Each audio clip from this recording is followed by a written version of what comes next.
last week when I was going to the Playmaker show in Richmond, Virginia, I get a text from Warren Campbell, who is my pastor at California Worship Center. He says, hey man, can I give my number to my brother Teddy Campbell? And I was like, yeah, cool, man. Yeah. No, my wife said text me. Thank you for reminding me. She said text me if I'm leaving, but I'm not leaving. I'm just going to sit in front of her job and hope Carlos shows up so I can have a conversation with him. So Teddy texts me and he's like, yo, I'm doing a show at the El Rey.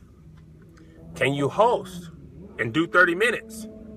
And I was immediately nervous because the first time I did stand-up comedy in LA was about 3 years ago. 3 years ago, didn't know you had best friends. Wait a minute.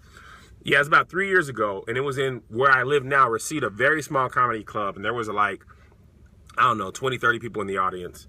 Actually, probably not even that.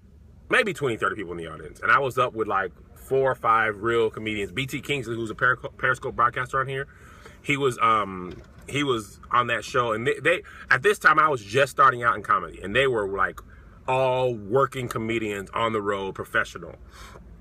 So I was doing my set, and I was really new, and I didn't do bad, but I didn't do well, right? I just started off with some jokes, and my jokes did not hit off the jump, and I was like, dang. And I had never really faced no adversity in comedy like that. So, oh yeah, BT's cool. He's really good. He's a good periscoper too. I had never really faced no adversity in comedy like that, so I didn't know what to do. And then I got heckled, and this was one of my first experiences getting heckled, and I didn't know what to do. So, listen, I was getting heckled by this old lady. Old lady was heckling me. She was probably 45, 50 years old, black, cigarette voice, all that stuff. Is y'all connection still good? I'm seeing some connection problems. Everything good? Or y'all just listening? Just throw me a 1 if the connection's still good. I mean, there's really nothing I can do. Okay, it's still good. Y'all just listening. Okay, yes, I was heckled by a senior citizen. She was black and crusty and dusty, and I was mad. She's probably about 53 years old, and she was on disability. Well, that's probably not old. She was probably 66 years old, probably on disability. And she was just smoked a pack of Newports, and I was doing my set. She was just she wasn't really heckling me personally. She was like, that ain't funny. Oh, damn this. And then she was like, get off the stage. And I was like, man, let me tell you guys, there's an art to heckling, and I didn't know it yet, okay? The art to heckling is if the person is of your equal, if there's a guy my age that's heckling me, I'm free to destroy him. But if it's a person that's out of my age range, then you gotta destroy them, but you gotta leave them with a win. So you gotta be like, oh, I love you, blah, blah, blah. Some sort of win. I didn't know that yet, okay? So when she heckled me, I was like, why don't you shut up? You look like my dead grandmother. You look like a dead wolf. And the audience just hushed because I'm a really competitive person. And I was just like, oh, you want to go at me? I will destroy you. And she was like, the whole audience was like, and I was like, too much? Here's the line. I crossed it. So I just went out of jokes. I just was like, shut up, you dead wolf. You look like a dead wolf. You look like my grandma's wake. You're probably going to die soon, aren't you? And it was it wasn't even crickets. It was oh my God. And I looked at my boys on the side and they were like, so then I just was like, all right, that's my time, ladies and gentlemen. And I won the match. I won the battle, but I lost the war. So when I got off stage, they were like, dude, you can't destroy an old lady like that. She's old. I was like, man, she was heckling me. He was like, dude, she's old. I was like, she did look like a dead wolf. She really did. And that's the bad part. She absolutely looked like a dead wolf. So in the back of my head, I've always been nervous about LA because it's the best place where comedians are. And my first, she asked for it. My first experience didn't go well. Then I did it another time, but it wasn't really in LA. It was way down, so I wouldn't call that LA. So back to present time, a week ago, Teddy texts me and he's like, yo, I want you to host. And it's at the El Rey on Wilshire Boulevard. So the El Rey is a real club. The comedy club I did this at it wasn't even really a comedy club. It was like an old bar and grill. You know how old black people be getting together and two-stepping and having places where they have food, but they also have dance floors and a bar? They just did comedy at that place. It was called Whispers Bar and Grill.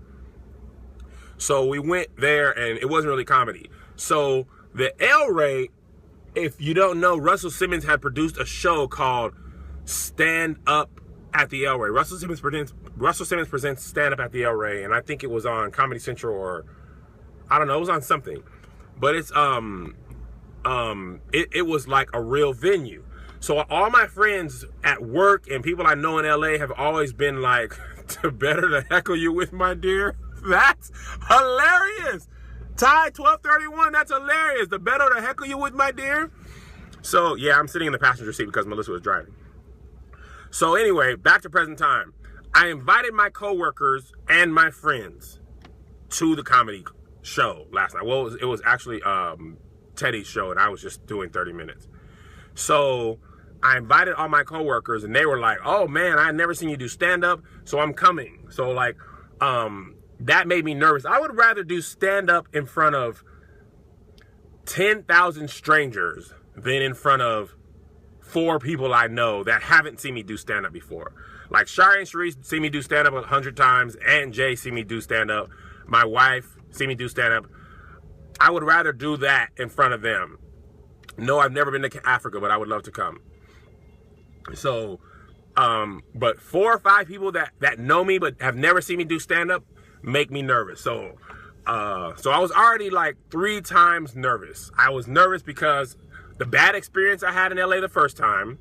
I was nervous because it was the El Rey. If you see my Instagram, I'll post a picture, but it was like name in lights. Teddy's name was in lights. My name was on a piece of paper on the front, which was fine for me. It wasn't my show.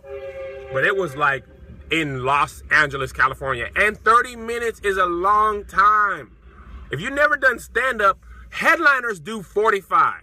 Yeah, I opened for Teddy. I did 25 minutes and then Teddy came up. Well, I introduced Tina and then Teddy came up. But in stand-up, really 5 to 10 minutes is good. I can hit my best jokes in 5 to 10 minutes. 30 minutes, if you watch a comedy special on Comedy Central, they're 30 minutes long. And that's really 22 minutes of material. And the thing about stand-up is, if there's not a lot of people there, the laughs don't last as long. So the more people are there, and if you're doing a good job, the laugh is there. Yes, we taped Mary Mary. I'm getting to that part. So the Teddy Campbell show was taped for the reality show Mary Mary, which is on WeTV.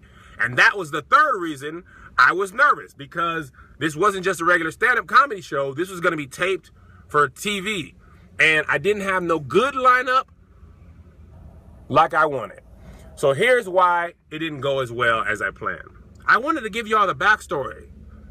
I got to give y'all the backstory. You got to understand why it didn't go as planned in my mind, because you got to understand the mind of me.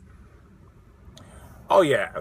So that's why I'm giving you guys the backstory, all right? So y'all just listen if you want to know. So here's why it went bad in my mind. The El Rey is not a traditional stand-up club, okay? It is a venue for music. So what that means is, if the whole venue is like this, right? Well, just imagine with me. Use your sanctified imagination. There's a stage, and on the stage is all the band stuff, because they're going to play a show. Then there's a curtain closing the stage, right? I performed on the outside of the curtain. So there is literally like 3 boards to make it play.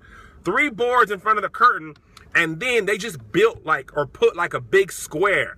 So generally when I'm performing stand-up by myself or with the playmakers, you have the whole stage. You got to walk back and forth, up and down, and I'm a physical comedian, and just by nature, you just walk around and stuff. I had a square that was about, 4 feet by 4 feet. So it was like basically like standing on the hood of a car. Imagine you standing on a hood of a car and you can't back up because you're backing into the curtain. If you look on my Instagram, you can see a picture of what it looked like. Okay, so that was one thing that made it bad, is there was no space to move. And some of my jokes require me to get on the stage and fall and lay down or whatever, and I didn't have access to do that. So that was the first thing. The second thing was there's no seats in the El Rey Theater.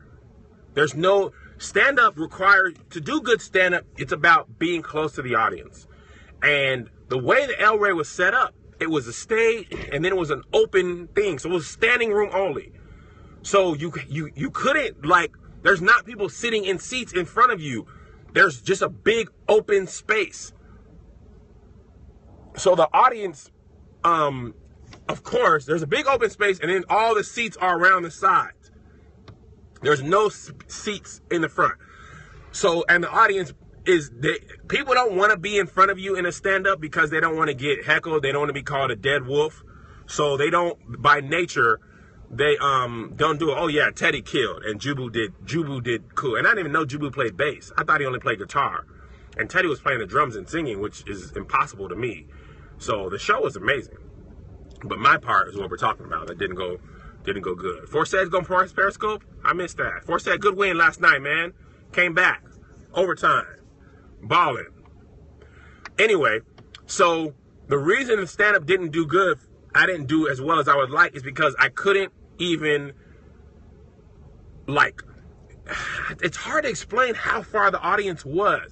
So imagine, I'm trying to give you guys a visual that explains it because it was something I'd never done before. Okay, imagine a roller rink. You know how a roller rink is set up in a, you know, like I don't know, you know how a roller rink is set up? Oh, I got paid. Everything on the financial was A-okay, amen? And I got on TV. But imagine how a roller rink is set up. Imagine that there's a stage in the middle of a roller rink, an oval, that's the word I was looking for. Imagine there's a stage in the middle of the oval, and the people are sitting around like this. So they wanted the people to sit down in the front. So it's basically like sitting on stairs that are on the floor. And they come around and sit like this. So in order to talk to the audience, usually you can scan, when you're a stand-up comedian, you can scan left to right, right? There's audience all in front of you, left to right. This audience was like here, down, back, and then here. So all the people were basically like this. There was people here, and they went back to the back. Like that. Okay? It's hard to explain. Not like bleachers. I have a piece of paper in here. Just understand that it was doing stand-up in a place where stand-up doesn't do. And the audience not being in front of you. The audience was like in a line. They're in a horseshoe. Yes, a horseshoe. Thank you. Thank you. It was a horseshoe. The audience was in a horseshoe. So instead of being, no matter how many people you do in a stand-up, you want them close. You want close, close, close, back, back, back, back, back. Now you got a horseshoe. You got people here, and then you got them all the way around with a big hole in front. So where you do most of your jokes, yes, praise God for shapes, because I am not good at geometry.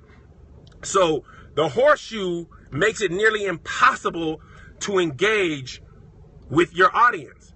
So that made me uncomfortable. Then, when I first started out my set, I got a cordless microphone, and I'm doing my opening jokes. Mind you, this was a mixed crowd of age, of race, of background. Usually I'm either doing a church, or I'm doing a club, or I'm doing a whole bunch of black people, or I'm doing a whole bunch of white people. Now I've got everybody under the sun, and I can't really see them or read them. I mean, my jokes don't change based on who I am, but it's like, if I know what audience I'm working with, I know what kind of tags I can throw in. Like, if it's all black people, I can throw a tag and they'll get it. If it's all white people, I can throw a tag that they'll get it. If it's a corporate thing, you can do that. But it's everybody, it's hard to gauge. When I start my set, the microphone starts cutting out. So I'm telling my jokes, and it's like going like this. So, 3 guys walk. And then they, and I'm looking around because the mic cut out. And people are like, well, I missed the punchline. So I'm like, can y'all hear me? They're like, yeah, but the mic cut out. So I start again. 3 guys. And then the dog said, am I right? Like, this is what it feels like to me. So now the mic is going out all the ways. And like, so I'm like, can y'all hear it? First they're like, oh, no, it's fine. And then I start talking again and the mic goes out like that. And I'd rather it just go out all the way than to go out during the setup or a punchline. Because the whole thing of a stand-up joke, it's the setup, punchline, tag. And if you miss any of those pieces, you can't get it. So if you hear the punchline, it's like, and then I said, you ain't got no draws. And you don't know what I said before, it's not going to be funny. Or if I say, and I walked over and I said, you can't laugh because you're missing one of the 2 pieces.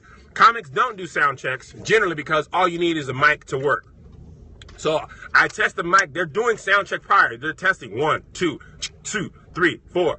1, 2, 3, 4. Yeah, I did roast the mic. Now I have like a pre-set up joke for when mics go out, and I'm not going to tell it to you guys because if I ever come to your city, I want you to laugh. But so then I just put the mic down. I was like, okay, I'll just have to yell these jokes. So I'm yelling jokes to a Horseshoe audience. I'm like, can y'all hear me? They're like, yeah.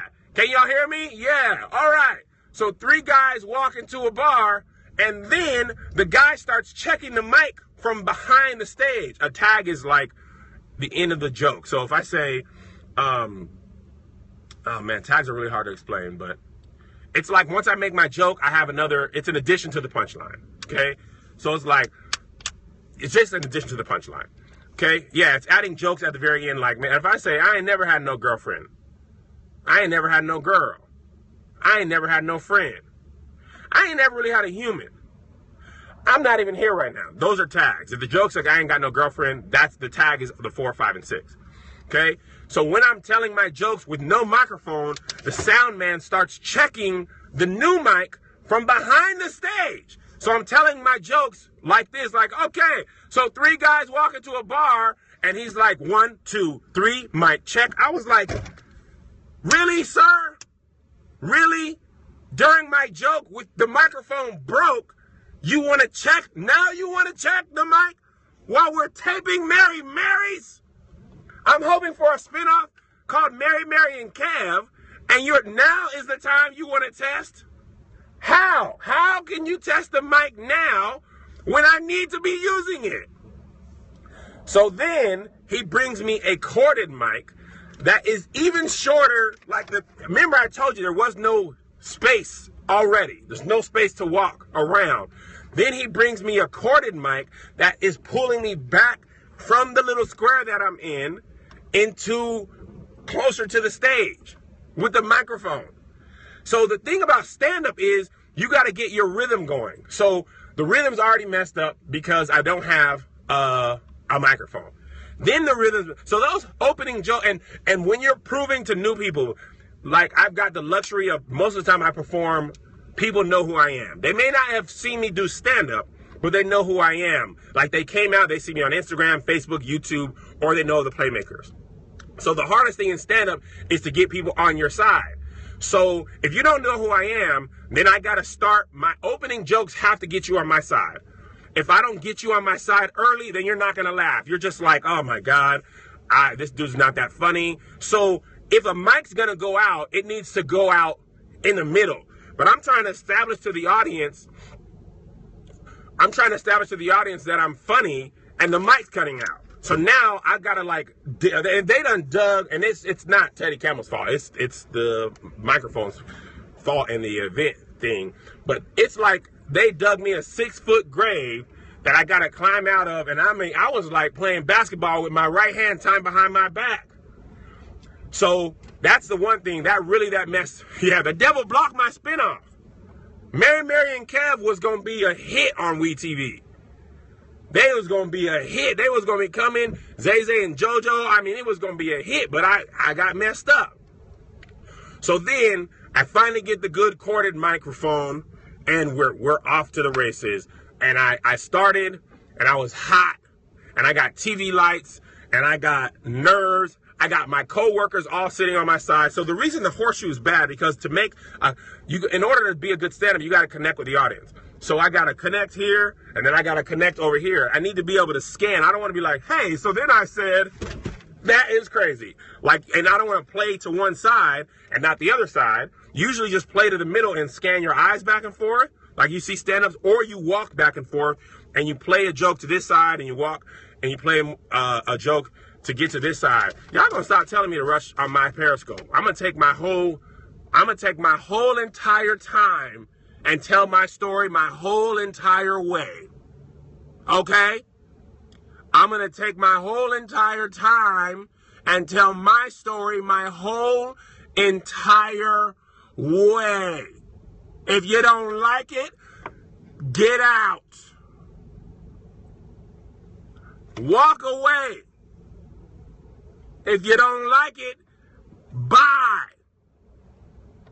You can't fast forward. You can't rewind. I'm telling it in real time. If you ain't got the time, you got to go back to work. Go back to work. It'll be on YouTube later.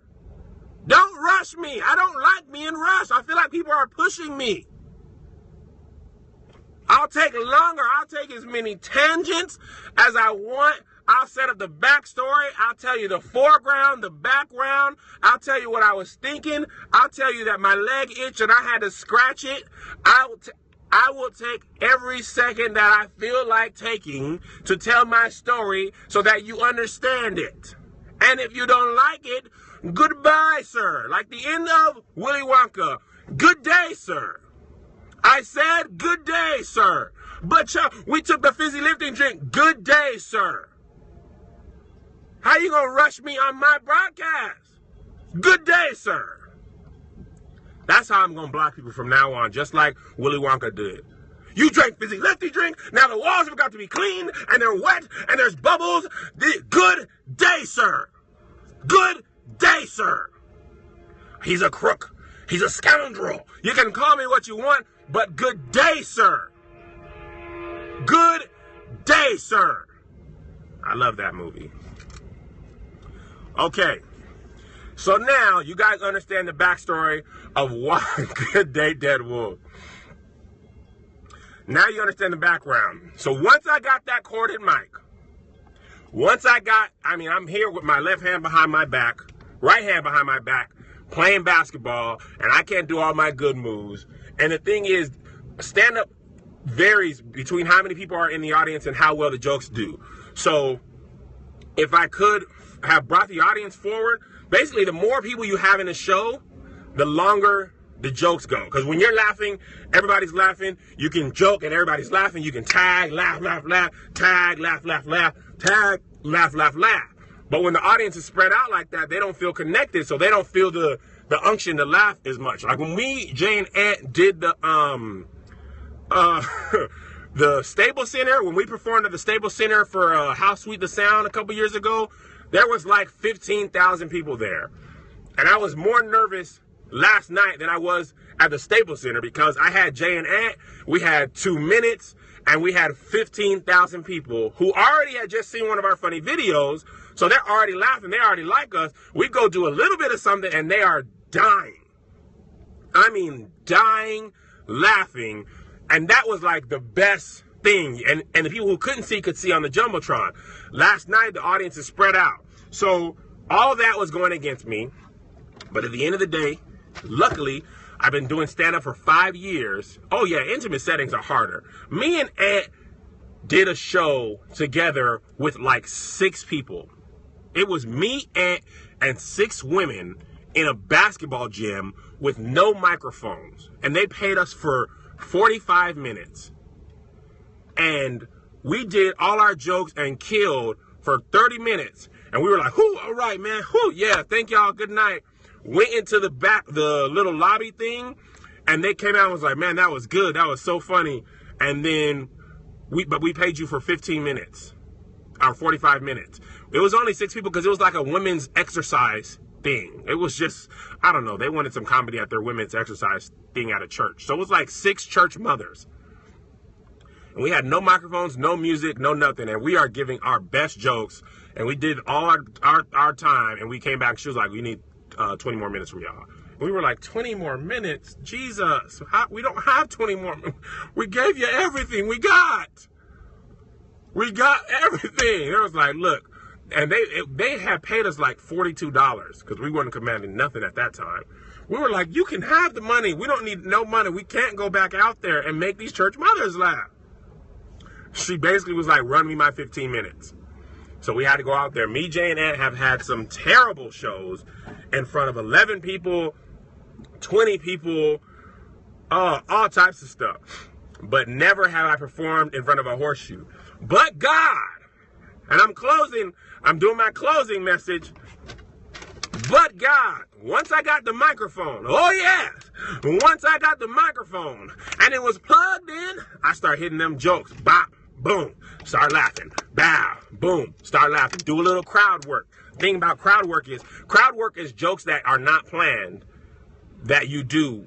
Like anytime you say, hey, any couples here? And, and I make fun of those two people, that always makes people laugh more because they're like, there's no way he planned that. Improvisational comedy always makes people laugh more. So when Kevin Hart mentioned my name and proved to these guys with me that this is live, Kev. Nesh Mena. Yes, this is live. So there's a guy in the crowd, and I'm like, hey, man, I said some joke, and he looked at my wife, and there was two black girls sitting. It was listening to another black girl.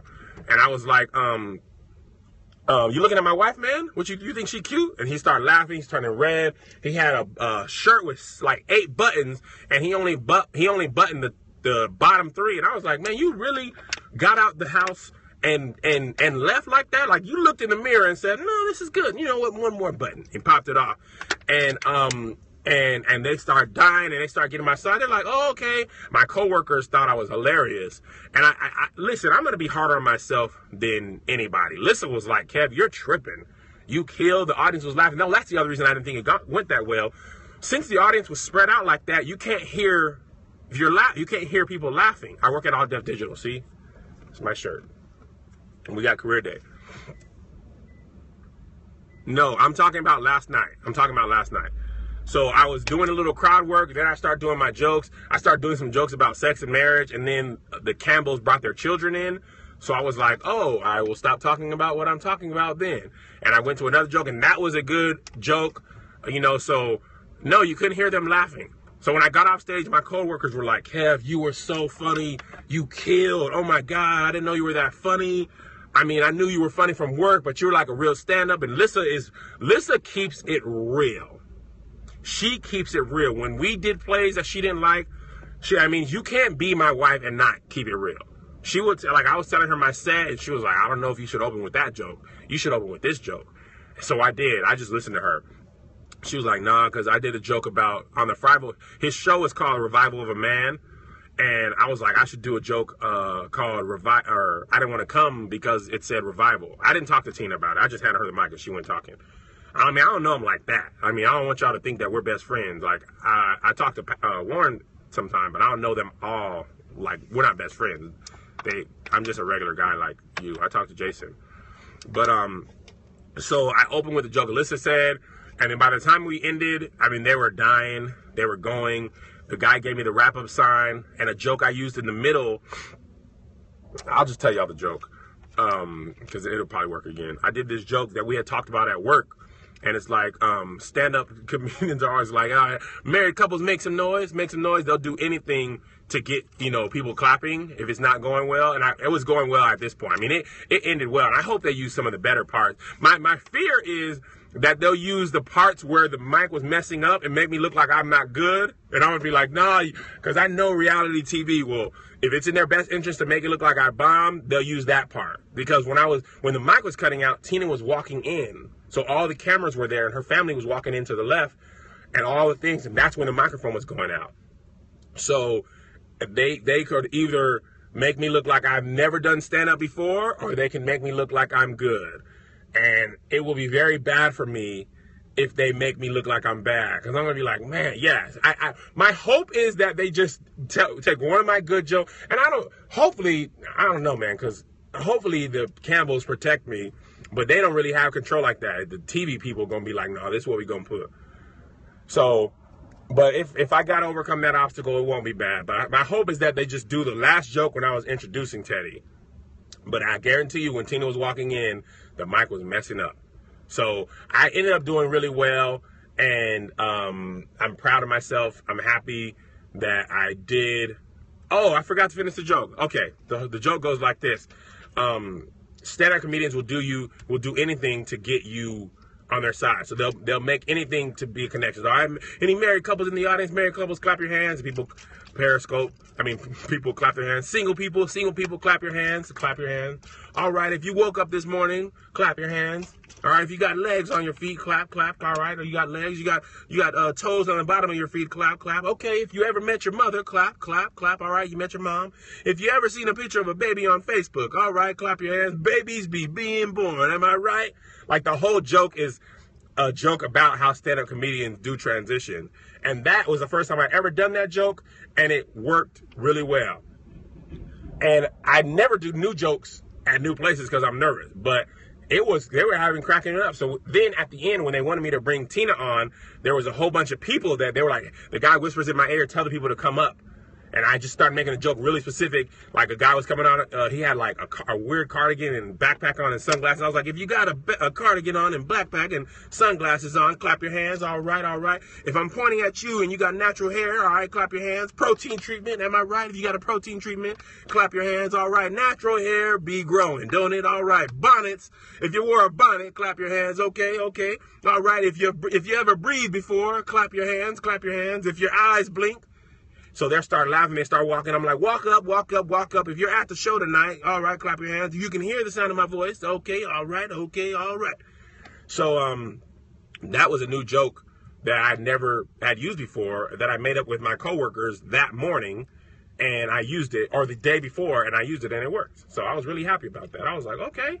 No, you don't leave anybody out. The funny part of that joke is you start with what you hear normally: couples, married people. Sagittarius claps your hands, all right. Capricorns, all right. Cancers, am I right? Cancer, who wants that name? Because it says Cancer, okay. Taurus, you got a lot of bulls, clap your hands. Geminis, clap. If you were born in a month between January and December, clap your hands, all right. If you had a birthday this year or last, clap your hands, okay. If you've ever drinking water,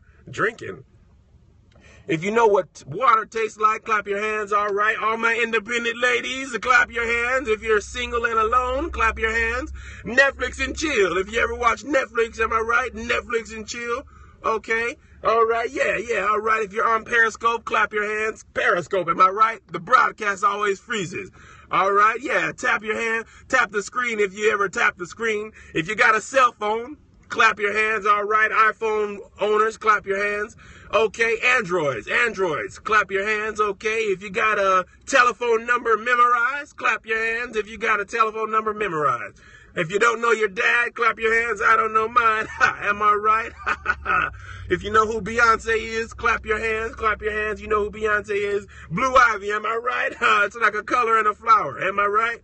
So anyway, in person it works really well because you can just point to a person and all that stuff. So it works really well. So all in all, it went well, but I had to dig my hole. And luckily, I've done stand-up enough. All this stuff has happened to me before. I've had mics go out. I've had awkward audiences. I performed in front of 5 people. I performed in front of white people. I performed in corporate comedy.